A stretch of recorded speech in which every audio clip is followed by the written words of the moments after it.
இந்த சின்ன திரையை பார்த்துட்டு இருக்கிற எல்லா சகோதரர்களுக்கும் என் வணக்கம். 7 தலைமுறையா 208 வருஷமா தொடர்ந்து சித்த வைத்தியம் செஞ்சுட்டு வந்த நம் சிவராஜ் தாத்தாவின் பேரன் நான். சேலம் சிவராஜ் சித்த வைத்திய சாலையின் மருத்துவ முகாங்கள் எல்லா இடத்துலையும் தொடர்ந்து நடைபெறும். இதுக்கு உங்க அன்பும் ஆதரவும் எங்களுக்கு எப்பவும் தேவை. எப்பயும் ஏண்டா பேர பசங்களா இந்த மாதிரி தப்பு பண்றீங்க அப்படின்னு சொல்லும் நம்ம அன்பு சிவராஜ் தாத்தாவின் ஆசிர்வாதத்துடன் அவர் கூறிய அறிவுரைகளை உங்களுக்கு சமர்ப்பிக்கிறேன். இன்று சின்ன திரையை பார்த்து கொண்டிருக்கும் எனது அருமை தமிழ்நாட்டில் உள்ள எனது சொந்தங்கள் யாவருக்கும் சேலம் சிவராஜ் சித்த வைத்தியசாலையின் நன்றியும் வணக்கத்தையும் தெரிவித்துக் கொள்கிறோம். சேலம் சிவராஜ் சித்த வைத்திய ஸ்தாபனம் 7 தலைமுறைகளாக தொடர்ந்து சித்த வைத்தியம் செய்து வரும் ஒரு பாரம்பரியமிக்க குடும்பம். 7 தலைமுறைகள் என்பது 1875ஆம் வருடம் முதல் ஆரம்பிக்கப்பட்ட சித்த வைத்திய ஸ்தாபனம். ஆங்கில மருத்துவம் இந்தியாவுக்குள்ளே வந்ததே 1925 தான் இந்தியாவுக்குள்ளேயே வந்தது. இந்த சித்த வைத்தியத்தை பொறுத்தவரையிலும் நான் என்ன சொல்கிறேன் அப்படின்னாக்கா, ஒவ்வொரு நாள் நிகழ்ச்சியிலையும் ஒவ்வொரு மாறுபட்ட கருத்துக்களை சொல்லி வந்திருக்கேன். ஆஸ்மாவுக்கு சொல்லியிருக்கேன், சக்கரை வியாதிக்கு சொல்லியிருக்கேன், குடல் புண்ணுக்கு சொல்லியிருக்கேன், மூல வியாதிக்கு சொல்லியிருக்கேன், மற்றும் சகல விதமான வியாதிக்கு மொத்தம் 64 வகையான வியாதிகளுக்கும் சொல்லியிருக்கேன். இன்னும் புது வியாதிகள் என்னென்ன வியாதிகள் நமக்கு வருதோ அத்தனை வியாதியை குணப்படுத்த மூலிகை ரகசியங்கள் நம்ம கையில் இருக்கிறதுனால தான் இந்த நிகழ்ச்சியை நாம் சொல்ல முடியுது. ஏன்னா 1875 ஆரம்பிக்கப்பட்ட இந்த பாரம்பரியமிக்க சித்த வைத்திய ஸ்தாபனத்தில் பார்த்திங்கனாக்கா இவ்வளவு மூலிகை ரகசியங்கள் தெரிஞ்சு வச்சுருக்கிற ஒரே ஒரு காரணத்தினால தான் இந்த வியாதிகளுக்கெல்லாம் சிகிச்சை பண்ணி அவங்கள குணப்படுத்தி அவங்கள மகிழ்ச்சி பண்ணி வந்துட்டுருக்கோம். அதனால தான் நான் பிறந்து வளர்ந்த என் தமிழ்நாட்டில் உள்ள எனது சொந்தங்கள் யாவருமே பார்த்திங்கனாக்கா இன்றைக்கி சேலம் சிவராஜ் சித்த வைத்தியசாலைக்கு கொடுத்துருக்கிற ஒத்துழைப்பும் ஊக்கமும் அவங்க எங்கள் மேலே வச்சுருக்க நம்பிக்கையும் பார்த்திங்கன்னா அபரிதமான அளவுக்கு வச்சுருக்காங்க. என்ன காரணம் அப்படின்னா, சிகிச்சை பண்ண வரவங்க, பாதிக்கப்பட்டு வரவங்க அவ்வளோ பேர்த்தையுமே குணப்படுத்தி அவங்க வாழ்க்கையை மகிழ்ச்சி பண்ணி அவங்கள சந்தோஷப்படுத்தி கொடுத்துக்கிட்டு வர ஒரே காரணத்தினால இவங்க என்ன பண்ணுறாங்க, இவங்களுக்கு குணம் கிடச்சி நல்ல முறையில் குழந்தை பாக்கியம் கிடச்சி பேரும் கிடச்ச உடனே அவங்க நண்பர்களுக்கெல்லாம் சொல்கிறாங்க. அந்த மாதிரி நண்பர்கள்ட்ட சொல்லும்போது 10 பேர் 100 பேராவது, 100 பேர் 1000 பேராவது, 1000 பேர் லட்சம் பேர் ஆகி தான் இன்றைக்கி இந்த சித்த வைத்திய ஸ்தாபனம் என் தமிழ்நாட்டு சொந்தங்கள் எங்களுக்கு கொடுத்த ஆதரவுனால தான் இன்றைக்கி இந்த அளவு பேரும் புகழோட இந்த சிவராஜ் சித்த வைத்திய ஸ்தாபனம் விளங்கி வந்துட்டுருக்கு. அதனால தான் இன்றைக்கி அதிகமான மனசு வருத்தப்பட்டு வேதனைப்பட்டு தான் இந்த நிகழ்ச்சியை நான் சொல்கிறேன். என்ன காரணம் அப்படின்னா, இன்றைக்கி நாடு போயிட்டுருக்கிற போக்கை பார்த்திங்கன்னா அளவுக்கு அதிகமான மோசமான சூழ்நிலையை தாண்டி போயிட்டுருக்கு. ஏன்னா என்னுடைய கவலை இந்த சித்த வைத்தியத்தில் பாதிக்கப்படுறத மட்டும்தான் சொல்ல முடியுமே ஒழிய மற்ற எப்படி பாதிக்குது என்னங்கிறது நாடை பற்றி எனக்கு கவலை இல்லை. சித்த வைத்தியத்தில் என் தமிழ்நாட்டு சொந்தங்கள் எப்படியெல்லாம் சிகிச்சை பண்ணி வரலாம் அப்படிங்கிற விளக்கத்தை இந்த நிகழ்ச்சியில் சொல்கிறேன். ஏன் இந்த நிகழ்ச்சியை சொல்கிறேன் அப்படின்னாக்கா, இன்றைக்கி பார்த்திங்கன்னா மனசுக்கு ரொம்ப சங்கட்டமும் ரொம்ப வேதனையும் வந்துகிட்டு இருக்கிற நிகழ்ச்சி என்ன அப்படின்னாக்கா, இந்த இன்டர்நெட் செல்ஃபோன்லாம் வந்ததுக்கப்புறம் இன்றைக்கி தமிழ்நாட்டில் உள்ள நமது சொந்த பசங்க, நம்ம தமிழ்நாட்டில் உள்ள பேர பசங்களும் சரி, மகன் போன்ற வாலிபர்களும் சரி, உடன் பிறந்த சகோதரர்களும் சரி இன்றைக்கி அதிகபட்சமாக பாதிக்கப்பட்டு வந்துட்டு இருக்காங்க. அப்படிங்கிறதுனால தான் இந்த விஷயத்தை நம்ம கையில் எடுத்து இந்த விஷயத்தை கையில் எடுத்து தான் என் தமிழ்நாட்டு சொந்தங்களுக்கு சொல்கிறோம் அப்படிங்கிற ஆதங்கத்தில் சொல்கிறேன். ஏன்னா இன்றைக்கி பலகீனம் அப்படிங்கிறது பார்த்திங்கன்னா செக்ஸுக்கு ஒரு விழிப்புணர்வு இல்லாத அளவுக்கு இன்றைக்கி போய்கிட்டு இருக்கிற நாடு. பிரேக் பிடுங்கிற வண்டி எப்படி போயிட்டுருக்கோ அந்த அளவுக்கு செக்ஸை பற்றி ஒரு விழிப்புணர்வு இல்லை. அப்படிங்கிறதுனால தான் இந்த நிகழ்ச்சியை நான் என் தமிழ்நாட்டு சொந்தங்களுக்கு சொல்லி வரணும் அப்படிங்கிற ஆதங்கத்தில் தான் இந்த நிகழ்ச்சி சொல்கிறேன். என்ன காரணம் அப்படின்னு பார்த்தீங்கன்னாக்கா, இன்றைக்கி தமிழ்நாட்டை பொறுத்தவரையிலும் அதிகபட்சமல்ல, தமிழ்நாடு மட்டுமல்ல, உலக நாடுகளில் எல்லா இடத்துலையுமே இந்த பாதிப்பு இருந்துக்கிட்டு தான் இருக்குது. உலக நாடுகளில் எல்லா நாட்டிலையுமே இந்த பாதிப்பு அதிகமாக இருந்துகிட்ருக்கு. செக்ஸை பற்றி விவரங்கள் விழிப்புணர்வு இல்லாத காரணத்தினால. நானும் 22 வருஷமாக என்னுடைய இதில் சொல்லிட்டு வந்திருக்கேன் இந்த பலகீனத்தை பற்றி. இன்றைக்கி அந்தளவு கூட திருந்தக்கூடிய அளவுக்கு இன்றைக்கி வரல. அதனால தான் இன்றைக்கி கஷ்டப்பட்டு இந்த வேதனைப்பட்டு வருத்தப்பட்டு இந்த நிகழ்ச்சியை சொல்லணும் அப்படிங்கிற ஆதங்கத்தை தான் இந்த நிகழ்ச்சியை சொல்கிறேன். புரியுதா உங்களுக்கு? தனி மனிதன் வெல்ல முடியாத ஒரே விஷயம் காமமும் கோபமும். தனி மனிதன் வெல்லவே முடியாது, அவனால் ஜெயிக்க முடியாத விஷயம் காமமோ கோபமோ. அதனால தான் இன்றைக்கி தமிழ்நாட்டில் தினசரி செய்தித்தாள்களை எடுத்து பாருங்கள், கொலை என்னென்னலாம் நடக்குது பேர் சொல்ல நமக்கே கஷ்டமாக இருக்குது. அந்த அளவுக்குலாம் கணவன் மனைவிக்கும் பிரச்சனை உண்டாகி கணவன் மனைவியை கொள்றதும், மனைவி கணவனை கொள்றதும், காதலனோடு சேர்ந்து கொள்றதும் இன்றைக்கி பார்த்தீங்கன்னா அதிகபட்சமாக நடந்துகிட்டு இருக்குது. அப்படிங்கிறதுனால தான் இந்த நிகழ்ச்சியை நான் சொல்லணும்னு சொல்கிறேன். என்ன காரணம் அப்படின்னா, அந்த செக்ஸு கண் மூடி கண் திறக்கிற நேரம் படுற சுகத்தில் அவங்க என்ன செய்ய போகிறோம், அடுத்தது என்ன செய்ய போகிறோம், இதில் ஜெயிச்சிருமா அப்படிங்கிற நினைப்பே இல்லாமல் அந்த தப்பை செஞ்சு வாழ்க்கையில் சின்ன பண்ணப்பட்டு வேதனைப்பட்டு வருத்தப்படக்கூடிய அளவுக்கு வந்துட்டு இருக்கிறதுனால தான் இந்த நிகழ்ச்சியை நான் அதிகமாக சொல்ல வரேன். புரியுதா இல்லையா உங்களுக்கு? கண்ணே டேய் பார்த்துட்ருக்கேன், உனக்கு புரியுதா இல்லையா சொல்லு. இல்லைன்னா இன்னும் விளக்கம் கூட தாத்தா சொல்கிறேன். இந்த விளக்கம் சொல்கிறதுக்கு தாத்தாக்கு கொஞ்சம் கூட கஷ்டப்பட மாட்டேன். நான் எல்லா விளக்கமும் நான் சொல்கிறேன். புரியுதா? விந்து கட்டுப்பாடு வேஸ்டேஜ் பண்ணுறதுனால எந்த அளவுலாம் பாதிப்பு வருது. தனி மனிதன் வெல்லவே முடியாது. அவன் வாழ்க்கையில் வெல்லவே முடியாத விஷயம் காமமும் கோபமும். ஏன்னா அந்த காலத்தில் எல்லாமே வென்றுக்கிட்டு இருந்தாங்க. அந்த காலத்தில் இருந்தவங்க இந்த 2 பிரச்சனையுமே இல்லாமல் சுபிட்சமாக 40 வருஷத்துக்கு முன்னாடி வாழ்ந்துக்கிட்டு இருந்தாங்க.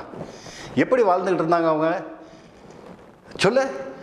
அவங்களும் மனிதர்கள் தானே. அந்த 40 வருஷத்துக்கு முன்னாடி இந்த தவறே இல்லையே. எப்படி வாழ்ந்துக்கிட்டு இருந்தாங்கன்னா, அன்னைக்கெல்லாம் எப்படின்னாக்கா அவங்க சத்தியத்துக்கு கட்டுப்பட்டு, தர்மத்துக்கு கட்டுப்பட்டு, நியாயத்துக்கு கட்டுப்பட்டு, பெருவிங்க மதிக்கிற தன்மையோட யோகாவும் அந்த மனதை ஒருநிலைப்படுத்தக்கூடிய தியானம் ரெண்டும், யோகா மனதை ஒருநிலைப்படுத்தக்கூடிய தியானத்தை செஞ்சுக்கிட்டு இருந்ததுனால அவங்களுக்கு அந்த சிந்தனை தான் இருக்குமே ஒழிய இந்த செக்ஸு அப்படிங்கிற எண்ணங்கள் அந்த காலகட்டங்களில் இல்லவே இல்லைங்கிறது என்னால் ஆணித்தரமாக என்னால் கூற முடியும். ஏன்னா நான் அந்த காலகட்டத்திலேருந்து கடந்து வந்திருக்கேன் நான். அதனால் இன்றைக்கி தமிழ்நாட்டில் இருக்கிற ஒவ்வொரு பேர பசங்களும் சரி, மகன் போன்ற வாலிபர்களும் சரி, என் உடன்படுத்த சகோதரர்களும் வாழ்க்கையில் ஜெயிக்கணும்னா மனதை ஒருநிலைப்படுத்தக்கூடிய தியானத்தை கற்றுக்குங்க, யோகாவை கற்றுக்குங்க. நீங்கள் வாழ்க்கையில் உண்மையாலுமே நான் வணங்கும் ஆஞ்சநேயர் சத்தியமாக சொல்கிறேன், நான் வணங்கும் ஆஞ்சநேயர் சத்தியமாக சொல்கிறேன், நீங்கள் ஒவ்வொருத்தருமே ஒரு சாதனை தமிழ்நாட்டில் படைக்க முடியும், நிச்சயமாக படைக்க முடியும். இந்த செக்ஸ் சிந்தனை உங்கள் வாழ்க்கையை மாற்றி திசை திருப்பி உங்கள் வாழ்க்கையை நல்ல முறையில் கொண்டு வந்து விட்டுரும். அதனால் என்ன பண்ணுங்கள், நீங்கள் யோகாவும் மனதை ஒருநிலைப்படுத்தக்கூடிய தியானமும் யார் சரியான முறையில் கற்றுக் கொடுக்குறாங்கன்னு பாருங்கள். அதுவும் எங்கெங்கேயும் என்னென்னமோலாம் நடக்குது. ஆனால் அதுக்கு சரியாக கற்றுக் கொடுக்குறவங்கள தேடி கண்டுபிடிச்சி அதை மட்டும் கற்றுக்கிட்டு செஞ்சீங்கன்னா நீங்கள் வாழ்க்கையில் நிச்சயமாக என் தமிழ்நாட்டு பேர பசங்களாக இருந்தாலும் சரி, மகன் போன்ற வாலிபர்களாக இருந்தாலும் சரி, என் உடன்பிறந்த சகோதரர்களாக இருந்தாலும் சரி, நிச்சயமாக ஒரு சாதனை பண்ணுவீங்க. ஏன்னா கண் மூடி திறக்கிறதுக்குள்ளே இந்த சக்தியை வீண் பண்ணுறீங்க. அதனால் என்ன ஆகுது, ஏன் சக்தியை வீண் பண்ணுறதுல வேண்டாம் வேண்டாம்னு அழுதுகிட்டு சொல்கிறேன், கெஞ்சிக்கிட்டு சொல்கிறேன், திட்டிக்கிட்டு சொல்கிறேன், கோவப்பட்டு சொல்கிறேன், காலில் விழுந்து கெஞ்சாத குறையாக கேட்குறேன்ல. ஏட்டா கண்ணு திருந்த மாட்டேங்கிறீங்க? நான் சொல்கிற விஷயங்கள் என்ன, நான் பணத்தை சம்பாதிக்கிற விஷயமா சொல்கிறேன். நான் பணம் விஷயம் சம்பாதிக்கணுங்கிற விஷயத்தை இதில் சொல்கிறேன். நான் உங்கள் வாழ்க்கை வீணாகுதுங்கிற ஏண்டா கண்ணு மனசை சோதனைப்படுத்துறீங்க, வேதனைப்படுத்துறீங்க. விந்து என்ன சொல்கிறாங்க பெரியவங்க, மரணத்தை விட கொடியதான் காமம். மரணம் தான் இருக்கிறதுலே பெருசு. மரணத்துக்கு மேலே ஒன்றுமே கிடையாது. ஆனால் அந்த மரணத்தை விட பெருசாக வந்து காமம். இந்த காமத்தினால இன்றைக்கி எத்தனை குடும்பங்கள் என்னென்ன மாதிரி விஷயங்களில் அழிஞ்சு போகிறாங்க தெரியுமா? ஒன்றுமே விவரம் தெரியாத சின்ன சின்ன பிள்ளைங்க வாழ்க்கையெல்லாம் கூட அந்த காம இச்சைக்காக இன்றைக்கி வீண்காய் பேப்பர்களில் பாரு, மனசு வேதனைப்பட்டு வருத்தப்பட்டு நாடு குட்டிச்சவர் ஆகிட்டு இருக்குதுங்கிறது தான் இதில் நான் இந்த விளக்கத்தை சொல்லணும் அப்படிங்கிற ஆதங்கத்தில் இதில் கையில் எடுத்து நீங்கள் வருத்தப்பட்டாலும் வேதனைப்பட்டாலும் என்ன நினச்சாலும் சரி நான் சொல்லணும் அப்படிங்கிறதுக்காக தான் இந்த நிகழ்ச்சியை சொல்கிறேன். ஒரு சொட்டு விந்தை நீ செலவு பண்ணுறீங்க, விலை மதிக்க முடியாத விந்து. ஒரு சொட்டு விந்து கை பழக்கத்தில் தவறு செஞ்சு பண்ணுற, சுய இன்பத்தில் சக்தியை வீண் பண்ணி பழகிற. இந்த மாதிரி பண்ணும்போது உடம்புல இருக்க அங்க அவைகள் பூரா நாடி நரம்பு பூரா சீராக வலுவிழந்து எதுக்குமே பயனில்லாத அளவுக்கு போகுதில்லை. தப்பு செய்யாதரா. ஒரு சொட்டு விந்தை வீண் பண்ணினா 60 சொட்டு ரத்தம் இருக்குது. ஒரு முறைக்கு வெளிப்படுத்துறது 4.5 சொட்டு 240 சொட்டு ரத்தத்தை நீ வீண் பண்ணுற. பண்ணாதரான்னு தலையால் அடிச்சுக்கிறேன். கேட்க மாட்டேங்கிற நீ. நான் இதை சொல்லணுமா உனக்கு? விந்தை வீண் பண்ணாதரான்னு சொல்கிறது நான் சொல்லணுமா உனக்கு? உனக்கே அறிவில்லை. என் தமிழ்நாட்டு பேர பசங்க மாதிரி உலக நாடுகளில் எங்கேயுமே எந்த நாட்டில் எங்கே போய் பார்த்தீங்கன்னாலும் என் தமிழ்நாட்டு பேர பசங்க மாதிரி ஆளுகளை பார்க்கவே முடியாது. அந்த மாதிரி ஒவ்வொருத்தரையும் பாரு, அற்புதமான உயரத்தில் இருப்பாங்க. உடல் நிலப்பாரு சும்மா அப்படி அற்புதமாக பார்க்கும்போதே கண்கொள்ளா காட்சியாக இருக்கும் ஒவ்வொருத்தனையும். அங்கே அவங்களாம் ஆண்டவன் ஏதாவது குறை கொடுத்துருக்கானா சொல்லு. ஆண்டவன் படைக்கும்போது உனக்கு எல்லாத்தையுமே கொடுத்து விந்து கட்டுப்பாட்டையும் கொடுத்து உனக்கு பேர் சொல்ல பிள்ளையும் கொடுத்து எல்லாம் நடவுட பாவனை ஓடியாடி வேறு தெம்பு உற்சாகம் எல்லாத்தையும் கொடுத்து அங்கே அவங்கள குறமில்லாத கொடுத்துருக்குற உன்னை அப்பா ஆயா சம்பாரித்த சொத்தை நீ எப்போ வேணுமாலும் அடிக்கலாம், எப்போ வேணுமாலும் சம்பாதிக்கலாம், சம்பாதிக்காமல் கூட விட்டுறலாம், அது பிரச்சனையே கிடையாது. அப்பா ஆயா சம்பாரித்த சொத்தை நீ எப்போ வேணுமாலும் சம்பாதிக்கலாம், அழிக்கலாம், என்ன வேணுமாலும் பண்ணலாம், சம்பாதிக்காமே விட்டு நீ எப்படி வேணுமாலும் போகலாம், அதை பற்றி பிரச்சனையே கிடையாது. படுபாவிங்க ஆண்டவன் கொடுத்த சொத்துரா இது, ஆண்டவன் கொடுக்குற சொத்து எப்படி கொடுத்துருக்காரு? உனக்கு 13 வயசில் விந்த உற்பத்தி பண்ணி 25 வயசு வரலும் சேர்த்து வச்சுக்க. அந்த 25 வயசு வரலும் சேர்த்து வச்சுக்கிட்ட விந்த வந்து 35 வயசு 45 வயசு 55 வயசு 65 வயசு வரலும் செலவு செஞ்சுக்கிட்டு 50-55 வயசுக்கு மேலே மனைவி ஒரே ஒரு முறை இல்லைன்னு கேட்டால் கூட அனுபவித்து அந்த பெண்ணை திருப்திப்படுத்தி சந்தோஷமாக வாழுங்காலம் பூரா நல்ல மகிழ்ச்சியாக இருக்கக்கூடிய அளவுக்கு கொடுத்துருக்குற விந்து கட்டுப்பாட்டை படுபாவிங்க நண்பன் சொன்னாங்கிறான், கேர்ள் ஃப்ரெண்டு சொன்னாங்கிறான், இவன் சொன்னான், இந்த புத்தகத்தை படித்தேன், இந்த டிவியில் இதை பார்த்தேன், ஆபாசமான படத்தை பார்த்தேன், அதனால் பாதிச்சு எடுத்தாத்தானே வரைய இன்றைக்கி இவ்வளோ பாதிப்பு பண்ணி வந்திருக்கிய. உனக்கு நடவுட பாவனை முதல் சரி இருக்கா? யோசனை பண்ணி பார், சொல்லு. நடவுட பாவனை உனக்கு இருக்கா பார்.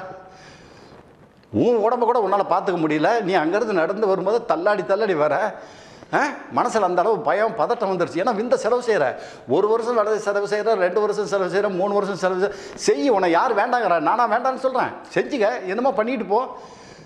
ஆனால் எவ்வளோ பாதிக்குதுங்கிறது சொல்கிறேன். ஏன்டா மண்டையில் அறிவை ஏற்றுக்க மாட்டேங்கிறீங்க? மண்டையில் ஏற்றிக்கவே மாட்டேங்க இது அறிவை. தாத்தா சொல்கிறத உனக்காக தானே இவ்வளோ நேரம் கத்தி பேசிகிட்டு இருக்கிறேன், இவ்வளோ விஷயத்தை சொல்லிக்கிட்டு இருக்கிறேன். ஒரு சொட்டு விந்த வீண் பண்ணினா உன் வாழ்க்கை வீணுடா. மனித வாழ்க்கையில் நீ பிறந்து வளர்ந்து ஆளாகிட்டு வர்றது ஒரு சாதனையை பண்ணணும் அப்படின்னா உனக்கு விந்து கட்டுப்பாடுன்னு உடம்புல சேர்த்து வச்சுருந்தீங்கன்னா தான் வாழ்க்கையில் நீ ஒரு சாதனை பண்ண முடியும். தமிழ்நாட்டில் உன் பேர் 4 பேருக்கு தெரியக்கூடிய அளவுக்கு வரணும்னா விந்து கட்டுப்பாடு இருந்தால் தான் நீ வாழ்க்கையில் ஜெயிக்க முடியும். நான் அதனால தான் முன்னாடியே இருந்து நான் சொல்லிட்டு இருக்கேன், விந்தை வேஸ்ட் பண்ணாத. வாயில் எதையோ மென்னுக்கிட்டு அட்டா எப்படி சொல்கிறதுன்னு எனக்கு தெரில. ஒவ்வொரு சொட்டு விந்து விலை மதிக்க முடியாத சொத்து. இன்றைக்கி எத்தனை லட்சம் பேர் வீண் பண்ணிக்கிட்டு இருக்கிறானுங்க விந்த தமிழ்நாட்டில். நான் சொல்கிற நிகழ்ச்சியை கேட்குறானுங்க, அடப்போ தாத்தா தானே சொல்கிறாரு, சொல்லிட்டு போகிறாரு அப்படிங்கிறான். ஆனால் அதே சக்தியை வந்து 2 வருஷம் தப்பு செய்யறான், 3 வருஷம் தப்பு செய்யறான், 5 வருஷம் தப்பு செய்யறான், 8 வருஷம் தப்பு செய்யறான், 12 வருஷத்துக்கு மேலே கூட தப்பு செஞ்சுட்டு வரானுங்க. இத்தனைக்கும் கை நாட்டு போடுறவங்க இல்லை, பட்டப்படிப்பு படிச்சுட்டு மேலை நாடுகளில் வேலை செஞ்சுட்டு இருக்கிறவங்க கூட இந்த சிகிச்சைக்கு வந்துட்டு இருக்கிறான். அப்பா மனசு வேதனை வருத்தமாக இருக்குது. இப்போ என்ன வருத்தம் ஒவ்வொருத்தனையும் பாரு. அப்படியே அவனுக்கு நடந்து வரும்போது பார்த்தீங்கன்னா அப்படி கண்கொள்ளா காட்சியாக இருக்கும். நம்ம தமிழ்நாட்டில் இருக்க பேர பசங்களும் மகன் போன்ற வாலிபர்களும் நடந்து வரும்போது பார்த்தீங்கன்னா அப்படி கண்கொள்ளா காட்சியாக இருப்போம். அவங்க கண்ணத்தை பாரு, அப்படி கடிச்சு திங்குற மாதிரி தலை தக்காளி பண்ண மாதிரி இருப்பானுங்க. நமக்கே ஆசையாக இருக்கும், அந்த மாதிரி இருப்பானுங்க அந்த பசங்க. உலக நாடுகள் எங்கேயாவது இருக்குதா? இன்னைக்கு அப்படி இருக்கிற பசங்க தான் தமிழ்நாட்டில் குட்டிங்க அதிகபட்சமாக குட்டிச்சோறு ஆகிட்டு இருக்கிறானுங்க. சொல்லு. இந்த நிகழ்ச்சி நான் தாத்தா சொல்கிறேன் அப்படின்னா, இந்த நிகழ்ச்சி தமிழ்நாட்டில் நான் இவ்வளவு கடுமையாக சண்டை போட்டு திட்டி பேசிட்டு இருக்கேன். எந்த சித்த வைத்தியராக தமிழ்நாட்டில் பேசுகிறான் சொல்லு. இந்த சித்த வைத்தியத்தில் தமிழ்நாட்டில் எந்த சித்த வைத்தியராக இந்த விவரத்தை இவ்வளோ விளக்கமாக இவ்வளோ சண்டை போட்டு திட்டி கோவப்பட்டு வருத்தப்பட்டு உங்கள்கிட்ட எவனாச்சும் ஒருத்தன் பேசுகிறான்னு சொல்லு. 2 நாளில் குணப்படுத்தி கொடுக்குறேன், 4 நாளில் குணப்படுத்தி கொடுக்குறேன். என்னென்ன பொய்யெல்லாம் பேசுகிறானுங்க இன்றைக்கி சித்த வைத்தியம். இன்றைக்கி மதிப்பில்லாத அளவுக்கு பண்ணுறானுங்கல்ல அவனுங்கெல்லாம். சித்த வைத்தியத்தை எதுக்காக அவனுங்கெல்லாம் பண்ணுறானுங்க கேட்குறேன் நான். செலவு செய்யாதுன்னா இன்றைக்கி தமிழ்நாட்டில் அதிகபட்சமாக வந்துட்டு இருக்கிற ஒவ்வொரு பேர பசங்களையும் பார்த்தீங்கன்னாக்கா கை கால் அசரிக்க, ஞாபகத்தை குறைச்சல், தலை மயக்கம், தன்னைத்தானே நம்பக்கூடிய அளவு சத்துக்களில் எதில் எடுத்தாலும் ஒரு சந்தேக எண்ணங்களோடு வந்துட்டு இருக்கான். அந்த அளவு சந்தோகமாக வந்துட்டு இருக்கிற பசங்க சந்தேகமாக வந்துட்டு இருக்கிற பசங்களை பார்த்தீங்கன்னா இன்றைக்கி ஒவ்வொரு பசங்களும் வரும்போது எத்தனை வயசு 19லேருந்து 20, 22, 25 வயசுக்குள்ளே வர பசங்களை பார்த்தீங்கன்னா அட்டா உண்மையாலுமே எனக்கே மனசு தாங்க முடியல, அழுதுருவேன். சில நேரத்தில் நானே அழுதுருவேன் அந்த பசங்களை பார்த்தோன்னே. படுபாவிங்களா, ஏன்டா தப்பு செஞ்சுக்கிங்க, ஏன்டா இப்படி பண்ணீங்கன்னா? தாத்தா ஹாஸ்டலில் படிக்கும்போது என் ஃப்ரெண்டு சொல்லி கொடுத்தான் தாத்தா, ஹாஸ்டலில் படிக்கும்போது என் ஃப்ரெண்டு சொல்லி கொடுத்தான் தாத்தாங்கண்ணா. இன்னொருத்தனை கேட்டால் என் நண்பன் சொல்லி கொடுத்தான் தாத்தாங்கண்ணா. கெட்டு போகிறதுக்கு காரியங்களே கிடையாது. அதில் ஒரு சுகத்தை கண்டதுனால அந்த விந்தை வேஸ்டேஜ் பண்ணி ஒரு நாளைக்கு 2 முறை 3 முறை 4 முறை தப்பு செஞ்சுட்டு வராங்க. ஏன் நான் இவ்வளோ கடுமையாக பேசிகிட்டு இருக்கேன்னாக்க, இப்போ 10-15 நாளுக்குள்ளே வந்த கேஸுங்களை பார்த்தீங்கன்னா, வியாதிஸ்தர்களை பார்த்தீங்கன்னா, சிகிச்சைக்கு வந்தவங்களை பார்த்தீங்கன்னா, ஒவ்வொருத்தரையும் பார்க்கும்போது நான் முன்னாடி நிகழ்ச்சியில் சொல்லியிருப்பேன், ஒவ்வொரு நிகழ்ச்சியிலும் சொல்லியிருப்பேன், இந்த பழக்கத்தை வந்து தப்பு செஞ்சுக்கிட்டே போனீங்கன்னா உங்களுக்கு தூக்கத்தில் போகும், ஒன்றுக்களை போகும், மலத்தில் போகும்னு சொல்லியிருக்கேன். தூக்கத்தில் போகும், சிறுநீரில் போகும், மலத்தில் போகும்னு சொல்லியிருக்கேன். அந்த மாதிரி போச்சு அப்படின்னாக்க எப்போ போகும்? நீ 2 வருஷம் கைப்பழத்தில் செய்கிற, 4 வருஷம் கைப்பழத்தில் செய்கிற, 6 வருஷமாக கைப்பழத்தில் செஞ்சுட்டு வரும்போது உனக்கு இதில் தப்பு வந்துருச்சு, இனிமேல் ஐயோ கைப்பழத்திலே செய்யக்கூடாதா, இதெல்லாம் உடம்பு பாதிக்குது அப்படின்னு திருந்தலான்னு நீ மனசு வச்சு திருந்த போகிற. சாமி சத்தியமாக இனிமேல் கைப்பழத்தில் செய்ய மாட்டேன்னு சொல்லிட்டு வந்துடுற. அந்த மாதிரி வந்துகிட்டு இருக்கும்போது உனக்கு திடீர்னு என்ன பண்ணுது? தூக்கத்தில் போகுது, ஒன்றுக்களை போகுது, தூக்கத்தில் போகுது, சிறுநீரில் போகுது, மலத்தில் போகும்போது என்ன ஆகும்? உன்னுடைய உடம்புல தானே அவ்வளோ சொட்டு 4.5 சொட்டு சக்தி வெளியாகுது. ஒரு பெண்ணுக்கிட்ட போய் நீ தொடர்பு வைக்கிற சக்தி தூக்கத்தில் போகுது, ஒன்றுக்களை போகுது, மலத்தில் போகுது. அந்த மாதிரி மலத்தில் போயிட்டு இருக்கும்போது தான் இன்றைக்கி அதிகபட்சமாக இந்த நிகழ்ச்சியை சொல்லணுங்கிற வருத்தத்தில் நான் ஏன் சொல்கிறேன் அப்படின்னா, இன்றைக்கி வர பசங்க பூரா பார்த்தீங்கன்னா 25 வயசு 27 வயசுக்குள்ளே வர பசங்க பூரா அதிகபட்சமாக பாதிக்கப்பட்டு வராங்க. அது எப்படி பாதிக்கப்பட்டு வராங்க? இந்த கழுத்துக்கு மேல் பகுதியும் இடுப்பினுடைய கீழ் குருத்தும் வலி வரும். இந்த கழுத்துக்கு மேல் பகுதியும் இடுப்பினுடைய கீழ் குருத்தும் வலி வரும். அந்த மாதிரி வலி வரும்போது பார்த்தீங்கன்னா காய் பகுதி ரெண்டும் எப்படி இருக்கும்னாக்க பந்து போல். ஏன்னா ஆண் குறி அப்படிங்கிறது உயிர்நிலை. ஆண் குறிங்கிறது உயிர்நிலை. அந்த உயிர்நிலையை படுபாவிங்க எவ்வளோ பாதுகாத்து வர வேண்டிய ஆண் குறியை அது ஏதோ ஒரு உணர்ச்சி தருது அப்படிங்கிறதுக்காக அந்த தப்பு செஞ்சு வாழ்க்கையை பாதிக்கும் போது பந்து போல் இருக்கிற 2 காய் பகுதியும் ஒன்றா இருக்கும். அப்படியே பார்க்கறதுக்கே கண்கொள்ளா காட்சியாக இருக்கும். அந்த மாதிரி இருக்கிற காய் பகுதியை இவன் தப்பு செய்கிறான். 2 வருஷம் 4 வருஷம் நண்பன் சொன்னான், கேர்ள் ஃப்ரெண்டு சொன்னான், தப்பு செஞ்சு வரும்போது அது என்ன ஆகுது? விந்த பூரா வீண் பண்ணிட்டான். சுரண்டி எடுக்கிறான். சுரண்டி அந்த உணர்ச்சி வரலைன்னா கூட ஏதோ ஒரு படத்தை பார்த்து, ஆபாசமான படங்களை பார்த்து அந்த சக்தியை வீண் பண்ணி விரயம் பண்ணும்போது சுரண்டி வந்துடுறான். அப்போ அந்த காய் பகுதியில் சக்தி இல்லை அப்படிங்கும்போது என்ன ஆகுது? ஒன்று கீழே இறங்கிடுது, இது மேலேயே நின்றுட்டுருக்கு. அப்புறம் என்ன பண்ணும்? இது கீழே இறங்கும், இது வந்து மேலே ஏறிக்கிட்டு இருக்கும். இது வந்து ஒவ்வொரு தமிழ்நாட்டில் உள்ள பேர பசங்களுக்கும் மகன் போன்ற வாலிபர்களுக்கும் இப்போ நடந்துக்கிட்டு இருக்கிற நிகழ்ச்சியை தான் நான் இதில் சொல்கிறேன். இதில் தப்போ பொய்யோ மாற்று கருத்துக்களோ எதுவுமே கிடையாது. ஏன்னா நீங்கள் அந்த மாதிரி வந்துட்டுருக்காங்க. நீங்கள் எந்த பசங்களை பார்த்தீங்கன்னாலும் காய் பகுதி தொங்கக்கூடிய அளவுக்கு தான் இன்றைக்கி இருக்காங்களே, ஒரே ஒரு பந்து மாதிரி இருக்கக்கூடிய பசங்க எவனுமே இன்றைக்கி அதிகமாக இல்லை. அவ்வளோ வருத்தமாக இருக்குது, வேதனையாக இருக்குது. சிகிச்சைக்கு வந்தவங்க 10-15 நாளுக்குள்ளே பார்க்கும்போது பார்த்தீங்கன்னா அந்த பசங்க வரும்போது, ஏண்டா கண்ணு இந்த மாதிரி தப்பு செய்கிறீங்க, இந்த மாதிரி தப்பு செய்யக்கூடாதுன்னா அவன் என்ன சொல்கிறான்? அட போத்தாத்தா, நான் தப்பு செய்கிறேன் நீ பொருளுங்க சொல்லிக்கிட்டே இருக்கிற. முன்னாடி நான் தப்பு செஞ்சேன், ஒத்துக்கிறேன். நான் தப்பு செய்யலைன்னு நான் சொல்லலை. ஏன்னா அன்றைக்கி அந்த ஒரு பையன் இதிலேருந்து வந்துடுறான். என்ன ஊர்? அசாமில் எங்கேயோ வேலை செஞ்சிட்ருக்கான் போல் இருக்கு. அவன் பெரிய இன்ஜினியராக அங்கே வேலை செஞ்சிட்ருக்கான், பெரிய போஸ்ட்டில் பதவியில் இருக்கிறான். அவன் சிகிச்சைக்கு வந்திருக்கான். அவன் வந்துகிட்டு இருக்கும்போது இந்த மாதிரி தான் சொல்லிகிட்டு இருக்கும்போது, ஏன்டா கண்ணு இந்த மாதிரி தப்பு செய்கிறேன், ஏன்டா இது மாதிரி பண்ணுறேன் அப்படின்னா, தாத்தா நான் திருந்தியே 6 வருஷம் ஆச்சு தாத்தா, கைப்பழத்தில் செய்கிறது பாதிக்குது அப்படின்னு சொல்லி நான் திருந்தி 6 வருஷம் ஆச்சு. இப்போ எங்கள் அப்பா அம்மா மேரேஜ் பண்ணலான்னு இருக்கிறாங்க, அதுக்காக தான் உங்களை காட்டிட்டு போகலான்னு வந்தேன் அப்படின்னா.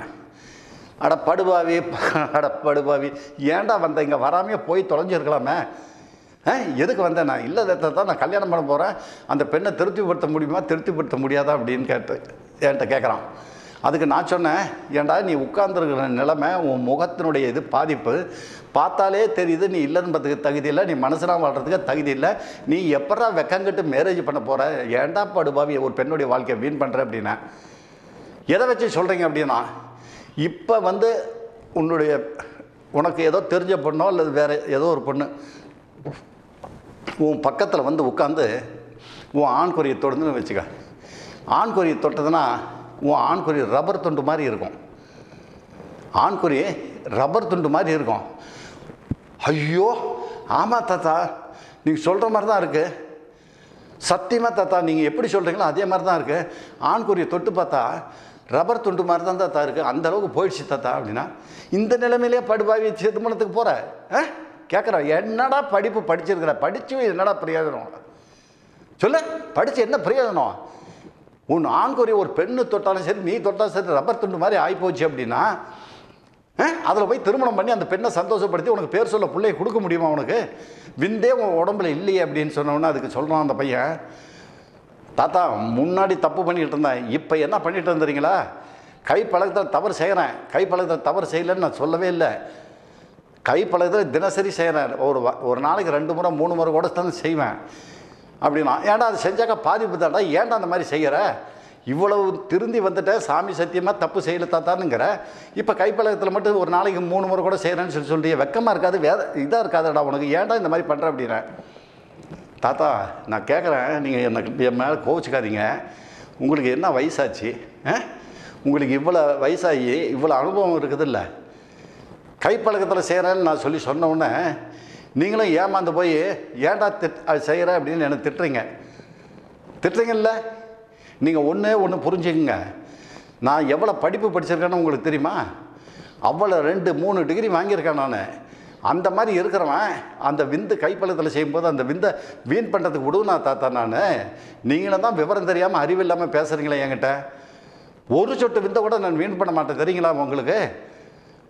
ஏட்டா கைப்பழக்கத்தில் செய்வங்கிற அப்புறமேல விந்தை வீண் பண்ண மாட்டேன்னு சொல்லிட்டு கைப்பழக்கத்தில் செஞ்சால் விந்து வெளியே தான் ஆகுனேன். அதுதான் தாத்தா இல்லை, அதுதான் தாத்தா என்கிட்ட இல்லை, சொல்லு அதுதான் என்கிட்ட இல்லை அப்படின்னா அப்படியே அசந்து உட்காந்துட்டேன். கைப்பழக்கத்தில் செய்வானா விந்து வீணாகிறதுக்கு இல்லையா? அடாடாடாடா எப்படி சொல்லு பார்க்கலாம், அடாடாடா அற்புதமான இதரா அப்படின்னா கைப்பழக்கத்தில் நான் கூட செஞ்சுடுவேனே நான், இந்த அறிவு எனக்கே கூட இல்லையே, சொல்லு பார்க்கலாம் என்ன அறிவு? தாத்தா ஒரு நாளைக்கு 2 முறை 3 முறை கூட கைப்பழக்கம் செய்யும்போது அந்த விந்து எப்போ ஆண் உறுப்புலேருந்து வெளியே வருதுன்னு எனக்கு தெரியுதோ அப்போ இறுக்கி அமைக்க பிடிச்சிக்குவேன் தாத்தா, ஆண்குறியை இறுக்கி அமைக்க பிடிச்சிக்குவேன் தாத்தா, விட மாட்டேன் தாத்தா, விடவே மாட்டேன், 10 நிமிஷம் இல்லாமல் விட மாட்டேன். 10 நிமிஷம் கழிச்சு நீங்கள் வைத்தியத்தை தானே, இவ்வளோ வயசாகி போச்சு இல்லை சொல்லுங்கள், 10 நிமிஷம் கழிச்சு நான் கையை எடுத்தேன்னா அந்த விந்து இருந்தால் தானே தாத்தா வெளியே வரும், அது திரும்ப போய் மறுபடியும் பழைய இடத்துல போய் சேர்ந்துக்குது. அந்த விந்து நான் கையை விட்டவுடனே போய் பழைய இடத்துல போய் சேர்ந்துக்குது. 10 நிமிஷம் பிடிச்சிக்கிட்டேன், அது எப்படி வெளிவரும்? ஒரே ஒரு சொட்டு கூட வெளிவராது தாத்தா. நானும் நிறையா டெஸ்ட் பண்ணி பார்த்துருக்கேன், ஒரு சொட்டு கூட வரல. இறுக்கி அமைக்க பிடிச்சிக்குவோம், ஆண்குறி இறுக்கி அமைக்க பிடிச்சிக்குவோம், 10 நிமிஷம் விட மாட்டேன் நான். விட்டா தானே நீ வெளியே போவ, உன்னை விடுவேனா நான் அப்படின்னு பிடிச்சிக்குவேன். 10 நிமிஷம் கழிச்சு பார்த்தீங்கன்னா விந்து ஒரு சொட்டு கூட வராது. அப்போ அதனுடைய இடத்துக்கு போய் சேர்ந்துருச்சு. அப்போ எனக்கு எப்படி விந்து நஷ்டம் வரும் அப்படின்னா உடனே நான் என்ன சொன்னேன், உண்மையாலுமே இது நம்புவீங்களோ நம்ப மாட்டீங்களோ எனக்கு தெரியாது, எனக்கு 75 வயசு தாண்டி போயிட்டுருக்கிறேன் நான். இந்த அசாமில் வேலை செஞ்சுக்கிட்டு இருந்த ஒரு பையன், படித்த பெரிய பதவியில் வேலை செஞ்சுட்டு இருக்கிற பையன், உட்காந்து பேசிகிட்டு இருக்கிற பையனை எங்கள் ஆஃபீஸில் இருக்கிற ஸ்டாஃபுங்கெல்லாம் பார்க்குறாங்க. நான் நேராக என்னுடைய சீட்டை விட்டு எந்திரிச்சு போய் அந்த பையனுடைய காலை தொட்டு கும்பிட்டேன். தாத்தா தாத்தா நீங்கள் கும்பிட்றீங்க அப்படின்னா, இல்லைடா நீ சொன்ன விஷயங்கள் உண்மையாலுமே என் வாழ்க்கையில் இதுவரையிலும் நான் கேட்காத விஷயத்தை இந்த காதில் கேட்க வச்சுருக்கிறேன், இதுவரையிலும் நான் இந்த மாதிரி கேட்காத விஷயத்தை என் காதில் கேட்க வச்சுருக்கிறேன். விந்து வெளிவராமல் இருக்கிறதுக்காக 10 நிமிஷம் அமைக்க பிடிச்சிக்குவேன், அப்புறம் விட்டால் அது தன்னால் போயிடும். அப்போ எனக்கு எப்படி தாத்தா பாதிப்பு வரும் நீ கேட்ட இந்த நிகழ்ச்சி பெரிய ஆராய்ச்சிக்கு உண்டான விஷயண்டா, பெரிய ஆராய்ச்சிக்கு உண்டான விஷயண்டா அப்படின்னு தொட்டு காலை கும்பிட்டுட்டு அதே சமயத்தில் இன்னொன்று சொன்னேன். இப்போ நீ நிச்சயம் பண்ண போகிற பொண்ணு இருக்கு இல்லையா, அந்த நிச்சயம் பண்ண போகிற பொண்ணை நீ ஊருக்கு போனேன்னா தாத்தா சொன்னாங்க அப்படின்னு சொல்லிட்டு அந்த பிள்ளையை தற்கொலை பண்ணிக்க சொல்லிட்டா, தற்கொலை பண்ணிக்க சொல்லிவிடு. தாத்தா இப்படி சொல்கிறீங்க, தாத்தா இப்படி சொல்கிறீங்கன்னா, டேய் நீ ஒரு முறை கூட அந்த பெண்ணுக்கிட்ட இல்லறம்பத்தியில் ஈடுபட முடியாதுடா உனக்கு அப்படின்னு சொல்லிவிட்டு எங்கள் மேனேஜரை கூப்பிட்டேன். தம்பியை கொஞ்சம் கையை பிடிச்சி கூட்டிகிட்டு போய் வெளியே விட்டுருங்க அப்படின்னு. உடனே அழுக ஆரம்பித்தான். ஏப்பா அழுகிற அப்படின்னா, தாத்தா உங்களோட ட்ரீட்மெண்ட்டுக்கு தான் நான் அதை அசாமில் இருந்து லீவ் போட்டு வந்திருக்கேன் அப்படின்னா. கண்ணு உனக்கு சிகிச்சையே பண்ண முடியாதுடா, உனக்கு சிகிச்சையே பண்ண முடியாதுடா, அதனால தான் தாத்தா உங்கள் பாதத்தை தொட்டு வணங்கினேன் போடா அப்படின்னா. எவ்வளவோ எங்கள் மேனேஜர்லாம் சொன்னாங்க, நீ வந்து வெளியே உட்காரு அப்புறம் பேசிக்கலாம் அப்படின்ட்டு வெளியே கூட்டிகிட்டு போய் உட்கார வச்சு வெளியே இருந்து அப்படியே அனுப்ப சொல்லிட்டேன் நான். இன்றைக்கி அந்த மாதிரி தான் கண்ணு வேண்டாண்டா சாமி, தாமி வேண்டாண்டா, பேர பசங்களாக இருந்தாலும் சரி, மகன் போன்ற வாலிபர்களாக இருந்தாலும் சரி, நீங்கள்லாம் சாதனை படைக்கக்கூடியவங்க, தமிழ்நாட்டில் பெரிய பெரிய சாதனைகள்லாம் பண்ணுவோம், சாதனையை பண்ணக்கூடிய அளவுக்கு வரலாம். நீங்கள்லாம் வருங்காலத்தில் உங்களுடைய சாதனைகள்லாம் தமிழ்நாட்டுக்கு எவ்வளவோ பயனுள்ளதாக இருக்குண்டாங்கன்னு.